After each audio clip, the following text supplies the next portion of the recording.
पर भी थोड़ा सा प्रकाश डाल दिया जाए। तो कहा कि ये जो काकभूषण जी हैं, इन्होंने गरुड़ जी के संशय को नष्ट करने के लिए इस कथा का गायन किया। एक बार क्या हुआ, भगवान श्री राम जब मानव अवतार में, रामावतार में जब आए हुए थे, तो मेघनाथ ने भगवान पर नागपाश से प्रहार किया। भैया लक्ष्मण के साथ में श्री ठाकुर जी महाराज नागपाश में बंध गए, और जब श्री ठाकुर जी महाराज बंध गए तो हनुमान जी गए और जाकर के भगवान श्री राम को नागपाश से मुक्त करने के लिए गरुड़ जी को बुलाया। गरुड़ जी आए और गरुड़ जी ने आकर के भगवान श्री राम को नागपाश से मुक्त किया। अब जैसे ही नागपाश से मुक्त किया, उधर बंधन राम जी का खोला, इधर स्वयं बंध गए। और जैसे ही बंध गए, क्यों बंध गए आप कहेंगे कि वो कैसे बंध गए? तो कहा कि राघव जी के नागपाश को उन्होंने जब खोला तो मन में विचार करने लगे, क्या ये राम जी ब्रह्म है? क्या इनका नाम लेकर के ये जो दुनिया है वो भवसागर से पार हो जाती है? गरुड़ जी मन में विचार करने लगे, और जब गरुड़ जी मन में विचार कर रहे थे तो वो माया में बंधते जा रहे थे, फंसते जा रहे थे। सोच रहे थे कि अगर ये भगवान है तो इनके बंधन को मैंने खोला है। और हमारे राघव सरकार की लीला ही अद्भुत है।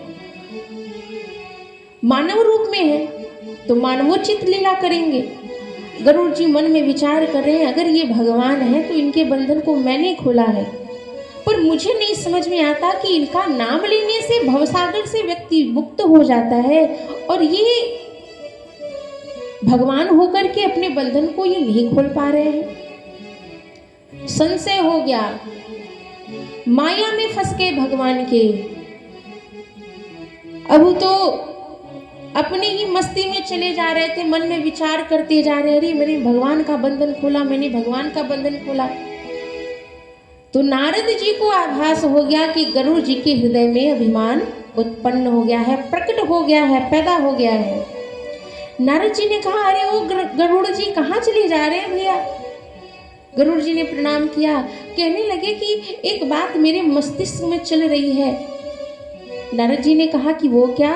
तो कहने लगे कि ये जो राम जी हैं, इनका नाम लेकर के आप सदैव नारायण नारायण, राम राम, सीताराम करते रहते हैं। मुझे ये नहीं समझ में आ रहा है कि ये राम जी ब्रह्म हैं, तो फिर इनके बंधन को मैंने खोला, और आखिर में ये बंधन में बंध कैसे सकते हैं जिनका नाम लेने से प्राणी व्यक्ति बंधन से मुक्त हो जाता है? नारद जी ने कहा कि गरुड़ जी आप भी आ गए इस चक्कर में। गरुड़ जी ने कहा कि किस चक्कर में? तो नारद जी ने कहा उसी चक्कर में जिस चक्कर में मैं आया था। अब गरुड़ जी ने जैसे ही सुना तो कहने लगे, नारद जी आप किस चक्कर में आए थे? नारद जी ने कहा कि भैया मैं जिस चक्कर में आया था उस चक्कर में तुम भी आ चुके हो।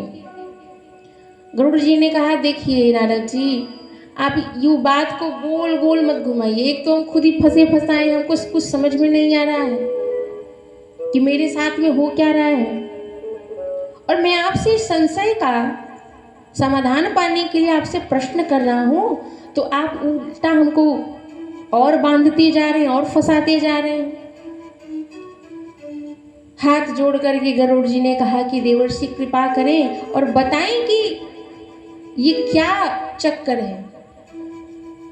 नारद जी ने कहा कि ये भगवान की माया रूपी चक्कर में आप फंस चुके हैं। गरुड़ जी ने कहा कि क्या? हाँ गरुड़ जी, आप माया रूपी चक्कर में फंस चुके हैं। आपको बीमारी हो गई है, बहुत भयानक बीमारी है।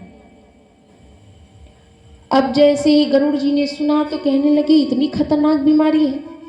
नारद जी ने कहा, हाँ इसका शीघ्र अतिशीघ्र इलाज करवाइए, अन्यथा बहुत भयानक दुर्घटना घट सकती है। अब गरुड़ जी ने कहा कि फिर इसका समाधान भी बता दीजिए कि ये कैसे इलाज होगा, क्या करूं? नारद जी ने कहा कि भैया मैं तो खुद ही बीमार, भला एक बीमार दूसरे बीमार का क्या इलाज कर सकता है? आपस में बात कर सकते हैं लेकिन उसका कोई समाधान नहीं कर सकते। तो मैं तो पहले से ही बीमार हूं। तो गरुड़ जी ने कहा कि इसका इलाज फिर कौन करेगा, कौन है चिकित्सक? तो नारद जी ने कहा कि आप उसके पास जाइए जो कभी भी इस बीमारी से बीमार नहीं हुआ, इस बीमारी ने नहीं पकड़ा। अब तो जैसे ही गरुड़ जी को ध्यान आया, हाँ पितामह के पास में दौड़ करके गए, पितामह मेरी रक्षा करो, मेरी रक्षा करो, पाहि माम। जैसे ही सुना तो पितामह ब्रह्मा जी ने कहा कि गरुड़ जी क्या हो गया है ये तो बताइए। अरे पितामह बहुत भयानक बीमारी हो गई है। पितामह ब्रह्मा जी ने कहा अरे कुछ लक्षण तो बताइए, लक्षण के मैं कैसे जानूंगा कि क्या बीमारी है? कहने लगे वो मैं प्रभु का पृथ्वी लोक पर मैंने जाकर के नागपाश से मुक्त किया और मुझे ये समझ में नहीं आ रहा कि क्या वही राम जी ब्रह्म है जिनको मैंने मुक्त किया। ब्रह्मा जी ने कहा आप भी बहुत बड़ी भयानक बीमारी में फंस गए। अच्छा तो इसका इलाज कौन करेगा? ब्रह्मा जी ने कहा कि हम भी कहाँ बच पाए हैं, हम भी इलाज नहीं कर सकते। आप जाइए भगवान शंकर के पास में और जाकर के भगवान शंकर के पास में जाकर के उनसे गुहार करिए, भगवान शंकर आपको इस बीमारी से बचाएंगे। तो भगवान शंकर के पास में गरुड़ जी गए, लेकिन कैलाश पर्वत से हमारे भोले बाबा उतर आए थे, जा रहे थे कहाँ? कुबेर जी के यहाँ, और बीच मार्ग में भोलेनाथ मिले। गरुड़ जी ने दंडवत प्रणाम किया और जैसे ही भोलेनाथ ने देखा तो कहने लगे कि गरुड़ जी आप ये हाफते हुए कहाँ चले आ रहे हैं? प्रभु मैं आपके ही पास आ रहा था। भगवान शंकर ने कहा पर हुआ क्या? सारी वृतांत सुना दी। भोलेनाथ ने कहा ये तो है बहुत भयानक बीमारी, तो इसका इलाज कैसे होगा? भोलेनाथ ने मन में विचार किया कि अगर मैंने इसका इलाज किया तो गरुड़ जी का ये जो संशय है ये तो नष्ट हो जाएगा, लेकिन इनके मन में ये एक बात बैठ जाएगी और कि ब्रह्मा जी इसका इलाज नहीं कर पाए, भोलेनाथ ने इलाज किया। तो भगवान शंकर ने मन में विचार किया इनको कहाँ भेजना चाहिए, तो कहा कि अपने से छोटे के पास में जाकर के इसका इलाज करवाएंगे तो संशय भी जाएगा, अभिमान भी जाएगा। अब गरुड़ जी हैं पक्षियों के राजा और जा कहाँ रहे हैं? काकभुसुंडी जी के यहाँ। भगवान शंकर ने भेजा मन में ये विचार करके।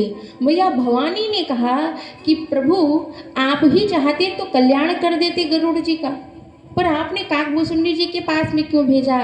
तो भगवान शंकर ने कहा कि देवी ये थोड़े समय की बात नहीं है, इस बीमारी का इलाज बहुत समय तक करना पड़ेगा, तब जाकर के जितने भी विकार हैं, जितने अभिमान हैं, ये सब संशय नष्ट हो जाएंगे।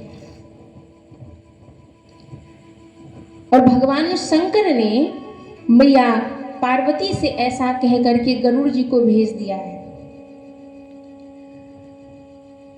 तब ही हो ही सब संशय भंगा, तब ही हो ही सब